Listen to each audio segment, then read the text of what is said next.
આમ આદમી પાર્ટી જે ગુજરાતના ગ્રામ્ય વિસ્તારોમાં પગ પેસારો કરવા માટે પ્રયત્ન કરી રહી છે, તેનો ઉગતો સૂરજ કદાચ ઉગ્યા પહેલા જ ઢળી જાય તેવા એંધાણ વર્તાઈ રહ્યા છે. હું વાત કરી રહી છું ગુજરાતની સૌથી ચર્ચાસ્પદ વિધાનસભા બેઠકોમાંની એક એવી ગોંડલ બેઠકની. ભાજપ અને જયરાજસિંહ જાડેજાનો ગઢ ગણાતા ગોંડલમાં આમ આદમી પાર્ટી જે છે એ પોતાની પકડ જે છે એને મજબૂત કરવા માટે મથી તો રહી છે, પણ લાગે છે કે ગોંડલમાં બે બિલાડી અને એક વાંદરાની વાર્તા જેવું કંઈક બની શકે છે. શા માટે આવું લાગી રહ્યું છે? કોણ બિલાડી બનીને લડી રહ્યું છે ને કોણ વાંદરાની જેમ તેનો લાભ ઉઠાવવા માટે તૈયાર બેઠું છે? બધી જ વિગતો મેળવ્યા અહેવાલમાં. જય હિન્દ BSI TV ન્યૂઝ પર આપની સાથે હું છું નિધિ ગઢવી. ગોંડલ આમ તો હવે આ શહેર ગુજરાતમાં મિર્ઝાપુર તરીકે પણ જાણીતું થઈ ગયું છે, પણ ગોંડલ પોતાની કાયદો અને વ્યવસ્થાની જે પરિસ્થિતિ છે એની સાથે સાથે પોતાના રાજકારણ માટે પણ ખૂબ ચર્ચામાં રહેતું હોય છે. ગોંડલ એ ભાજપ અને જયરાજસિંહ જાડેજાનો ગઢ કહેવાય છે. પૂર્વ ધારાસભ્ય જયરાજસિંહ જાડેજા કાયદાકીય ગૂંચવણોમાં ગૂંચવાયા તો તેમના પત્ની ગીતાબા જાડેજાને ચૂંટણીના મેદાનમાં ઉતારી દેવામાં આવ્યા, પણ અંતે ગોંડલની જે ખુરશી છે એ ભાજપ અને જાડેજા પરિવારના હાથમાં જ રહી. એ જ ગોંડલની જે ખુરશી છે એ તરફ હવે આમ આદમી પાર્ટી પણ મીટ માંડી રહ્યું હોય એવું લાગી રહ્યું છે, કારણ કે જિગીશા પટેલ જે અત્યાર સુધી પાટીદાર સમાજના આગેવાન હતા એ હવે રાજકીય આગેવાન બની ગયા છે.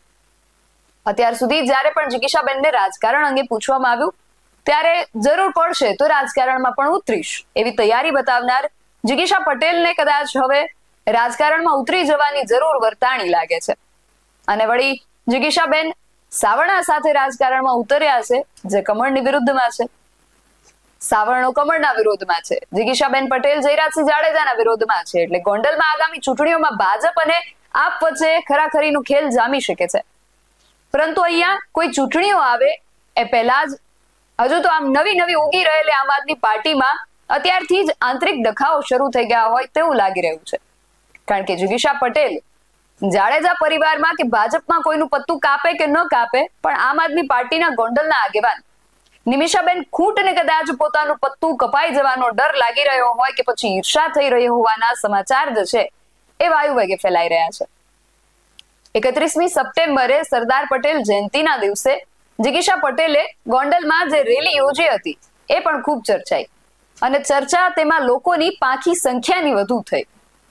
આ જ રેલીને લઈને નિમિષા ખૂંટની એક પ્રતિક્રિયા પણ સામે આવી છે. પહેલા એ સાંભળીએ પછી આગળ વાત કરીએ. જિગીશાબેન આ પ્રોગ્રામના આગલે દિવસે રાત્રે પાર્ટીમાં જોડાણા, આમ આદમી પાર્ટીમાં, બરાબર. બીજે દિવસે સવારે જે પ્રોગ્રામ હતો એમાં એ લોકો આમ આદમી પાર્ટીનો ખેસ નહોતો પહેરેલો કે ટોપી નહોતું પહેરેલું, અથવા તો આમ આદમી પાર્ટીનું કોઈ ચિહ્ન સાથે નહોતું, બરાબર. અને ત્રીજી વસ્તુ કે ઈ રેલી જે હતી ઈ સરદાર પટેલ જયંતિના દિવસે આપણે જે સરદાર પટેલનું 3 ખૂણી આપણું સ્ટેચ્યુ છે, બરાબર, ત્યાં હાર ચોડા કરવાનો એક પ્રોગ્રામ હતો. અને ઈ પ્રોગ્રામની સાચા દિલથી કહું મને કોઈ જાણકારી નહોતી, કેમ કે ઈ પ્રોગ્રામ આમ આદમી પાર્ટીનો હતો જ નહીં. ઈ વ્યક્તિગત રીતે સામાજિક આગેવાનોએ ગોઠવેલો એક પ્રોગ્રામ હતો. પણ જો એને તમે આમ આદમી પાર્ટી સાથે જોડી દો, શું કામ કે જિગીશાબેન આગલે દિવસે આમ આદમી પાર્ટીમાં જોડાણા, એટલે આમ આદમી પાર્ટીની મહારેલીનો ફિયાસ્કો એ સાવ તદ્દન ખોટી વાત છે. હું તમને મારી વાત કરું તો હું આમ આદમી પાર્ટીમાં 2013માં જોડાણી ને એ પહેલા હું જુનિયર ચેમ્બર ઇન્ટરનેશનલ કરીને એક JCI ક્લબની હું ઝોન લેવલે ગુજરાત લેવલે સ્ટેટ પ્રેસિડેન્ટ રહી ચૂકેલી છું અને હું આખા ઇન્ડિયા લેવલે પણ એક નેશનલ ડાયરેક્ટર રહી ચૂકેલી છું. હવે કાલે સવારે અમારા જેસીસના લોકો નક્કી કરે કે આપણે સરદાર પટેલ જયંતિ છે, નાનો એવો પ્રોગ્રામ કરવો છે, તો એ પ્રોગ્રામના જેસીસના 5 લોકો ભેગા થઈને કરે તો એનો મતલબ એવો નથી કે આમ આદમી પાર્ટીની મેં રેલી કરી હતી ફિયાસ્કો થયો. બીજું, હું અત્યાર સુધી દાંડિયા ટ્યુટર હતી તો હું દાંડિયાના થોડાક મારા વિદ્યાર્થીઓને લઈ અને પ્રોગ્રામ કરી શકું. પછી અરવિંદ કેજરીવાલજીનો જ્યારે પણ જન્મદિવસ હોય છે ત્યારે બ્લડ ડોનેશન કેમ્પનું આયોજન થાય છે, તો માની લો 5-7 લોકો તૈયાર થાય બ્લડ ડોનેટ કરવા.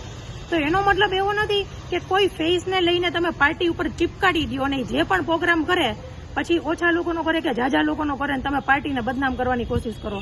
એટલે હું લોકોને તમારા માધ્યમથી કહેવા માંગુ છું કે ગઈકાલે જિગીશાબેન પટેલનો જે કાંઈ પ્રોગ્રામ સરદાર પટેલ જયંતિના નિમિત્તે હતો ઈ એનો વ્યક્તિગત એના ગ્રુપમાં સામાજિક પ્રોગ્રામ ગોઠવેલો હતો, એ કોઈ પાર્ટીના હેઠળમાં નહોતો.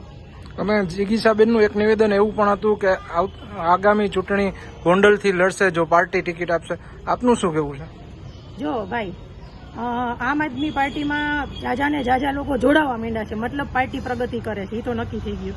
બીજી વસ્તુ, આ તો જિગીસાબેને જાહેરમાં તમને કીધું એટલે તમને ખબર પડી. જિગીસાબેનની પહેલા પણ ગોંડલના જ 5 લોકો, અમારા એક્સ MLA છે દિલ્હીના ગુલાબસિંહ યાદવજી, એમને સર્કિટ હાઉસમાં મળીને આની પહેલા પણ 5 લોકોએ કીધું કે અમારે આમ આદમી પાર્ટીમાંથી લડવું છે. એટલે આ તો એક પાર્ટીની પ્રક્રિયા છે. જેમ જેમ પાર્ટી મોટી થશે, જેમ જેમ પાર્ટી પ્રોગ્રેસ કરશે, એમ હજી તો 2.5 વર્ષની વાર છે, પુષ્કળ લોકો આવશે. પણ જોવાનું એ છે કે તમે કોઈ પાસે ટિકિટ માંગો અથવા તમે ટિકિટની અપેક્ષા રાખો, એના પછી તમે કેટલું કામ કરી શકો છો, કેટલો સમય આપી શકો છો, કેટલા ઘસાઈ શકો છો. કેમ કે આજે નિમિષા 2022માં ચૂંટણી જો લડી હોય ને, તો નિમિષાએ એ ટિકિટ કમાણી છે પાર્ટી પાસેથી. શું કામે? નિમિષા 2013થી લઈ અને 2022 સુધી સંગઠન મંત્રીના પદ ઉપર અલગ અલગ જિલ્લાઓમાં દિવસ રાત પોતાના ખર્ચે કામ કરેલું છે. અને બીજું હું કહી દઉં, હું દાવા સાથે કહી શકું કે આમ આદમી પાર્ટીના કોઈ પણ નેતા જાહેરમાં એવું કહી દે કે નિમિષાબેને જે છેલ્લા 10 વર્ષ સંગઠન મંત્રીમાં કામ કર્યું અને 2.5 વર્ષ એને એક ઉપાધ્યક્ષ તરીકે કામ કર્યું, મારા પાર્ટીમાં 13 વર્ષ થયા, 13 વર્ષમાં નિમિષા ખૂટે પાર્ટી પાસેથી એક પણ નયા રૂપિયાની ડિમાન્ડ નથી કરી. સ્વ ખર્ચે હું આ પાર્ટીને બહુ સન્માનીય સ્થાન ઉપર મારા જીવનમાં રાખું છું. મેં મારા સ્વ ખર્ચે તન મન ધન લગાડીને પાર્ટીને ઊભી કરી છે અને એનું મને પાર્ટીએ સન્માન આપ્યું છે 2022માં ટિકિટ આપીને. અને ઘણા લોકો ટિકિટ માગશે, પાર્ટીને જેની સારું લાગશે એને ટિકિટ આપશે. બેન, તમારું શું સ્ટેન્ડ રહેશે આગામી ચૂંટણીને લઈને? જો સ્ટેન્ડ બહુ ક્લિયર છે. જ્યારે તમે 2017 ને 2022 2 વખત તમે ચૂંટણીમાં લડ્યા હોય તો તમને ગામો ગામ કોઈ જગ્યાએ 5, કોઈ જગ્યાએ 7, કોઈ જગ્યાએ 10 કાર્યકર્તાઓએ તમને મદદ કરી હોય, ત્યાં તમારી રેલી થઈ હોય, ત્યાં તમે કોઈને કોઈ જગ્યાએ સભાનું આયોજન કર્યું હોય. તો હવે મારી ફરજ છે કે નગરપાલિકા અને તાલુકા પંચાયત, જિલ્લા પંચાયતમાં મારા જે કાર્યકર્તાઓએ 2022માં તનમન ધનથી વગર કોઈ સ્વાર્થે મને મદદ કરી હતી, હું એ લોકોને આગામી આહવાન કરું છું કે તમે આગળ આવો અને સ્થાનિક ચૂંટણીઓમાં લડો. એટલે હવે આગળનો ધ્યેય અમારો છે ગોંડલના નગરપાલિકાના ઉમેદવાર અને તાલુકા પંચાયત અને જિલ્લા પંચાયતની ચૂંટણી જોરશોરથી લડવાનો. નિમિષાબેન ખૂટની આ જે વાતો છે એમાં ક્યાંક જિગીશાબેન પટેલને લઈને જે વિરોધાભાસ છે એ વર્તાઈ રહ્યો છે. એમની વાતો પરથી જ દેખાઈ રહ્યું છે કે આમ આદમી પાર્ટીના આજે ગોંડલના 2 મહિલા આગેવાનો છે, જિગીશાબેન પટેલ અને નિમિષાબેન ખૂટ, એમની વચ્ચે ક્યાંક ઈર્ષા દેખાય કે પત્તું કપાઈ જવાનો જે ડર છે એ સ્પષ્ટ દેખાઈ રહ્યો છે. પરંતુ આ બધાની વચ્ચે તાજેતરમાં ભારતીય જનતા પાર્ટીનું સ્નેહ મિલન યોજાયું હતું ગોંડલની અંદર. અને આ જે સ્નેહ મિલન કાર્યક્રમ હતો એમાં ગણેશ ગોંડલે નામ લીધા વગર જ જિગીશા પટેલ અને આમ આદમી પાર્ટી પર પણ પ્રહારો કર્યા હતા. એમણે આ વિષયને લઈને શું કહ્યું એ પણ સાંભળીએ. ઉપસ્થિત સંગઠનના સૌ હોદ્દેદારો, ચૂંટાયેલા સૌ પ્રતિનિધિશ્રીઓ, ઉપસ્થિત સૌ વડીલો, માતાઓ, બહેનો અને યુવાન ભાઈઓ, સૌ પ્રથમ તો આપ સૌને હું નવા વર્ષની હૃદયપૂર્વકથી ખૂબ ખૂબ શુભેચ્છાઓ અને શુભકામનાઓ પાઠવું છું. એની સાથે આવનારું નવું વર્ષ આપણા વિસ્તાર માટે ખૂબ પ્રગતિમય રહે, આપણા વિસ્તારના લોકો દરેક ક્ષેત્રની અંદર ખૂબ પ્રગતિ કરે, આ બધાનું સ્વાસ્થ્ય ખૂબ સારું રહે એવી માં ભગવતીના ચરણોમાં પ્રાર્થના કરું છું. અગાઉ વડીલોએ જે વાત કરી એમ નવા વર્ષની સાથે સાથે ટૂંક સમયની અંદર જ્યારે સ્થાનિક સ્વરાજની ચૂંટણી આવવા જઈ રહી છે તો એને ધ્યાનમાં રાખીને જે રીતે આપણા વિસ્તારનો, આપણા શહેરનો માહોલ છે, ગોંડલની અંદર દરેક જ્ઞાતિ જાતિના લોકો, દરેક સમાજના લોકો જે રીતે ખંભે ખંભો મિલાવીને કામ કરે છે, જે રીતે જ્ઞાતિ જાતિના વાડાથી દૂર રહી લોકો એક થઈ અને આપણા વિસ્તારને એક ઊંચાઈ તરફ લઈ જવા માટે જે મહેનત કરે છે, એ જ રીતે ટૂંક સમયની અંદર લગભગ 12થી ઘણા બધા એવા લોકો આવશે અને આપણું વાતાવરણ બગાડવાના પ્રયત્ન કરશે. ગોંડલની અંદર કઈ રીતે જ્ઞાતિ જાતિના વાડા પડે, કઈ રીતે દરેક જ્ઞાતિના લોકો છૂટા પડી અને આમને સામને આવી જાય, આવા અનેક પ્રયત્નો ભવિષ્યમાં કરવામાં આવશે. પણ જ્યારે ગોંડલની આપણે આપણા વિસ્તારની વાત કરી ત્યારે ગૌરવ સાથે કહેવું પડે કે ભાઈ આપણો વિસ્તાર ક્યારેય જ્ઞાતિ જાતિવાદમાં માનતો નથી. હિન્દુ સમાજ હોય, મુસ્લિમ સમાજથી માંડીને દરેક નાના મોટા તમામ સમાજો જે રીતે એકતાથી રહે છે, આ એકતાને આપણે ભવિષ્યની અંદર પણ ક્યારેય તૂટવા નથી દેવાની. એ બાબતે આપણે બધાએ જાગૃત રહેવાનું છે. બીજું કે આપણા વિસ્તાર માટે કાયમી માટે અહીંયા બેઠેલા સામે તમામ આગેવાનો કાર્યકર્તા ભાઈઓથી માંડીને વડીલો જે રીતે તમતોડ મહેનત કરે છે, એટલે કદાચ ચૂંટણીનો સમય આવે તો આપણે આપણા વિસ્તારની અંદર ક્યાંય એવું નહીં કહી શકીએ કે ભાઈ અમે 5 વર્ષ દરમિયાન એક્ટિવ નહોતા. કોઈ આપણને આવું નહીં કહી શકે, કારણ કે લોકોએ ખૂબ સારી રીતે જોવે છે કે ભાઈ કઈ રીતે નગરપાલિકાના તમામ સભ્યો હોય, સંગઠનના આપણા તમામ વડીલો હોય, આપણા વડીલ આગેવાનો હોય, જે રીતે યુવાનોને માર્ગદર્શન આપે છે ને એમની આંગળી પકડી અને આપણી ટીમ જે મજબૂતાઈથી ચાલી રહી છે. તો આ જ રીતે ભવિષ્યની અંદર પણ પૂરી તાકાતથી આપણે આપણા વિસ્તાર માટે મહેનત કરવાની છે. કઈ રીતે આપણા વિસ્તારને ફાયદો થાય, કઈ રીતે લોકોએ આપણા ઉપર મૂકેલા વિશ્વાસને આપણે મજબૂતાઈથી નિભાવી શકીએ, આ દિશામાં આપણે સૌ સાથે મળી અને પ્રયત્ન કરવાના છે. બીજું વિશેષ આભાર નવા વર્ષના દિવસે આપ સૌનો એટલા માટે માનું છું, કારણ કે છેલ્લા 6 મહિનાથી જે રીતે આપણા વિસ્તારની પરિસ્થિતિનો માહોલ જે ખોટી રીતે ઊભો કરવામાં આવેલો હતો. આપણે વાત કરી તો ભાઈ અહીંથી લગભગ અમદાવાદ રહેતા હોય, સુરત, બરોડા રહેતા હોય, લોકોને ખ્યાલ ન હોય, મીડિયાના માધ્યમથી જે કાંઈ વાતચીત ચાલતી હોય એને ધ્યાનમાં રાખીને ગોંડલની પરિસ્થિતિનો અંદાજ કાઢતા હોય. પણ આ પરિસ્થિતિને ક્યાંય પણ આપણા સ્થાનિક લોકોએ ક્યાંય ઊભી નથી થવા દીધી.